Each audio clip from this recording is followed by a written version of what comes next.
Hi, welcome to WriteBooksFromMoney.com, and congratulations for taking the first step to achieving your dreams. Now, as promised, here's your free video with some marketing strategies and promotions tactics that can be found in the second book of the So What series, So What You Wrote a Book, Can You Sell It? Now let's start with the social networking sites. There are plenty of them out there, and that's the big thing these days. So it's to your benefit to take advantage of them, and most of them are free. The most popular ones are Twitter, Facebook, and MySpace, among others. And you should sign up and join as many of them as you can and keep them updated as much as possible. An example of a good marketing strategy on Twitter is looking up people who have a lot of followers, like followers in the thousands, and then reaching out to that person, letting them know who you are, what you have, what kind of book you have, and a little bit about yourself in the book. And just basically see if you can offer them an amount of $50 to $100 for them to tweet messages that you send them to their followers about your book. So basically they're promoting your work through messages that you send them.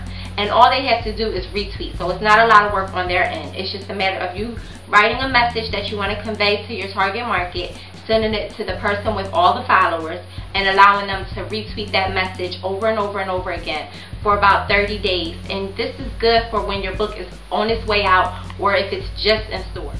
Another good marketing tip is putting magnets on your vehicle. Now, a lot of people, they tend to go to public transportation and advertise that way. Not only is that costly, but it's only a limited amount of space and exposure that you're going to get. Usually you'll get 1 or 2 buses in a certain region for only about 30 days per campaign.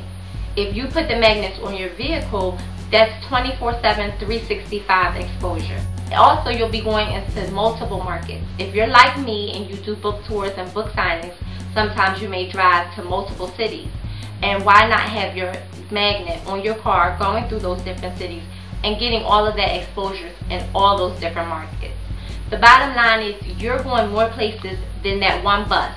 So it's much more cost effective to put magnets on your vehicle than it is to advertise on public transportation. And you figure a magnet costs about $75. So if you get 2, that's $150. And some places they run more if it's actual lettering on your car. I know some cars are not able to get magnets on them, and then in that case you could get lettering. But it's still much more cost effective than advertising on public transportation.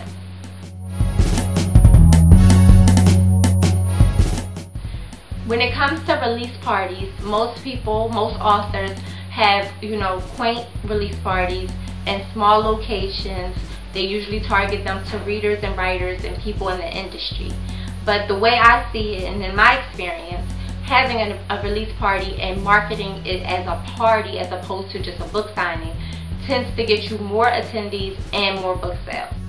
And the way to have a successful release party is to link up with a big promoter in your area, someone whose name is already established and who has a good reputation for throwing the best parties.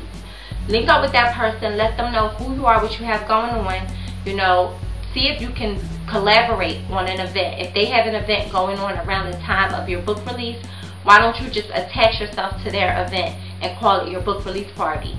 And that way you can attract more people. For me, my first book release party, I had well over 1,000 attendees.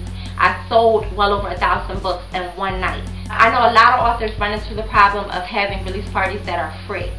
And the people come and they eat and they drink and they don't buy the book, which is what the author really wants them to do.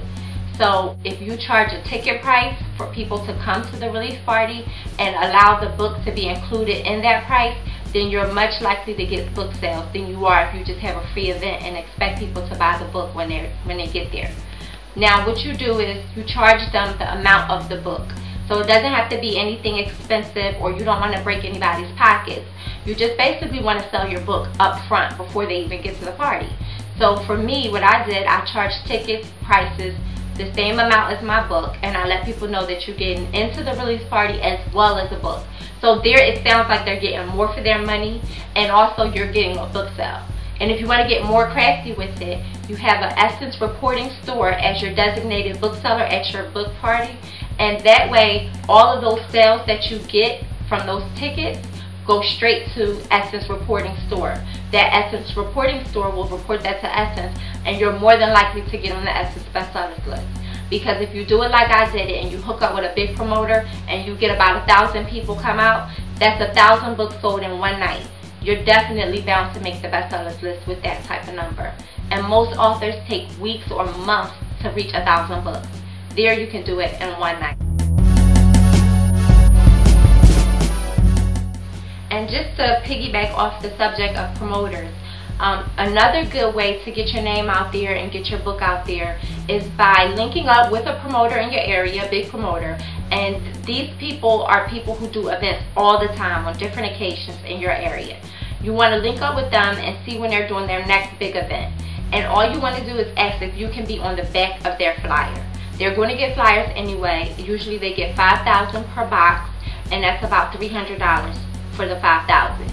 If you offer to pay half of that cost, $150 to that promoter, just so that you can advertise your stuff on the back of their flyer, 9 times out of 10 they're going to say yes, and they're going to take that offer.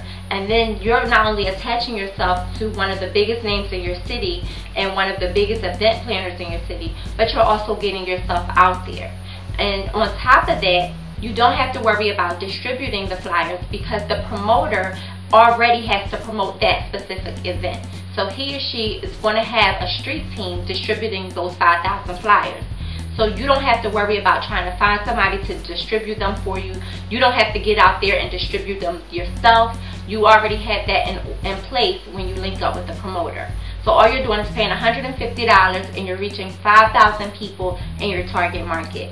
Now, a lot of people, marketers, promoters, companies and corporations, they pay tens of thousands of dollars to get that type of exposure directly to their target market, but you're just paying $150 if you use that strategy.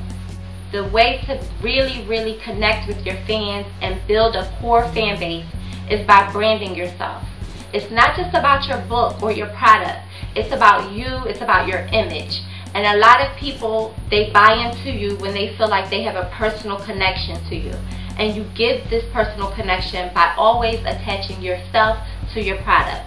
With me, I'm on almost every flyer that I put out for my books. I have my face, my name, everything attached to that book.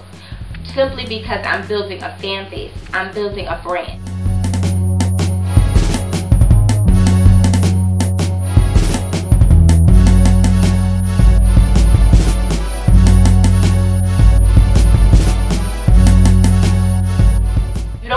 A top model to do that. You know, if you think about music artists, they come in all different sizes, shapes, colors. It really doesn't matter, but you always see them on their album cover or on some promotional material that they put out to promote their album. So you've got to think of it like that. An image is important, despite what people say. You want to put yourself out there in the best light, because people always want to be attached to the person that looks the part. Now, I hope I've given you some good tips here. There's many more available in So What You Wrote a Book, Can You Sell It?, which is the second book of the So What series. And it will be available on writebooksformoney.com really soon. And I'll be talking about book signings and how to make your book signings successful. I know that's a problem area with a lot of authors, especially new authors, when they get on the road and they only get about 8 people out to their book signing. I know how to make that number jump tenfold. And also, more information on book release parties, on marketing and promoting at different Harlem Book Festivals and the Book Expo America, and just how to stand out in the crowds like that. So look out for that book, So What You Wrote a Book, Can You Sell It? And also stay on writebooksformoney.com, start your blog, promote your stuff on there, take advantage of all the free promotions that you can possibly get, and network, share resources.